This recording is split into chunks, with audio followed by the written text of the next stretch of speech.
when you feel a certain emotion, we need to realize that our emotions are actually very useful for us. And I know sometimes when we have negative emotions, they feel like you just wish they weren't there, and you wish that you didn't feel that way. But what we need to know is that these emotions, they actually really help us. So imagine that I'm sitting in this room now and there was a lion here. Imagine there's a lion behind me and I feel no emotion. There's no fear, there's no anxiety, there's no worry, there's nothing negative. He will eat me, he will bite me, he will do something to me. And if I don't have those emotions of anxiety or fear or nervousness or negativity or worry or any of these things, I will die. And this is actually the power of emotions, that they are very important for obvious things like this. They're also good for things that are non-obvious.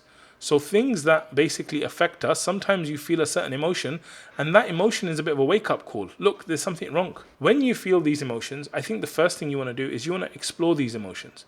You actually want to go a bit deeper into this. And the way you do that is by asking questions. So you could ask yourself, when you feel something inside, you could say to yourself, like, what am I feeling right now? Like, just go through all the emotions you're feeling.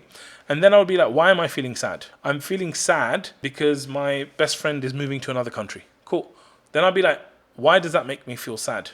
It makes me feel sad because, I really like this person and I'm not going to be able to spend much time with them. You just basically explore the emotions. You explore the emotions, explore it all, and basically paint a picture of what you're feeling, and then why you're feeling it. And there's this technique called the 5 whys, where you ask yourself why 5 times. And once you've got a clear picture, at that point, you can then start even questioning parts of it.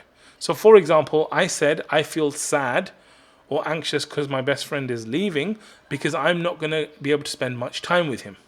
So that story I'm telling myself, obviously that's going to make me feel a certain way. The story that you're telling yourself, this is what is giving you certain emotions. So for example, if you're saying that your relationship with him will be better now, you'll spend more quality time with him now, and you'll end up being better friends than ever before. And so if you want to manage your emotions, you need to manage the way you're looking at the situation. Like sometimes things happen in our lives and we really don't like them. But Allah says that it could be that something is good for you, but you dislike it. So it could be that Allah is giving you good in a certain way, and because of your limit in terms of what you can see, emotionally you feel bad because you told yourself a story. And this is what happens with a lot of people. They come to a conclusion when something happens that it's bad. They don't actually know if it's bad. Like that's the worst thing about it. There's that Chinese story, and they said a farmer and his son had a beloved horse who helped the family earn a living. Okay, so you imagine you and your dad, you have a horse, it helps you earn money. One day the horse ran away, and their neighbors, they came to them and they said, your horse ran away, what terrible luck. Like, this is a bad thing that happened. The farmer replied, maybe so, maybe not. A few days later, the horse returned home, leading a few wild horses back to the farm as well. So now that horse came back and it brought other horses back. So now they've got loads of horses. And the neighbors shouted out, your horse has returned and brought several horses home with him. What great luck. Like, this is a great thing. The farmer replied, maybe so, maybe not. Later that week, the farmer's son was trying to break one of the horses, the wild horses, and she threw him to the ground, breaking his leg. So now everyone comes and they says, your son broke his leg, what terrible luck. The farmer replied, maybe so, maybe not. A few weeks later, soldiers from the National Army marched through town, recruiting all boys for the army. They did not take the farmer's son because he had a broken leg. The neighbors shouted, your boy is spared.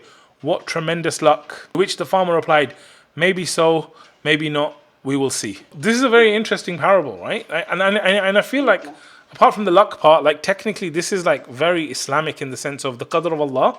Like, we don't really know. Yeah. Okay? When Allah decides something or something happens, we see it as bad, we see it as good. We are human beings. We have to judge things. We have to give things labels just so we can survive and stuff. That's fine. But technically, we don't really know. We don't know. And this story is really good at demonstrating that you don't actually know if it's good for you or not. And so when these situations happen, I think this is a great time for us to reconnect to Allah and to say to Allah, oh Allah, make this good for me. Oh Allah, make me patient. Oh Allah, do this, do that. And then inshallah, it will be. Because the Prophet ﷺ, he told us already, he said that your situation as a Muslim is very strange as a mu'min, that, if something good happens to you, you say Alhamdulillah, that's good for you. And if something bad happens, you say Alhamdulillah, you're patient and it's made good for you.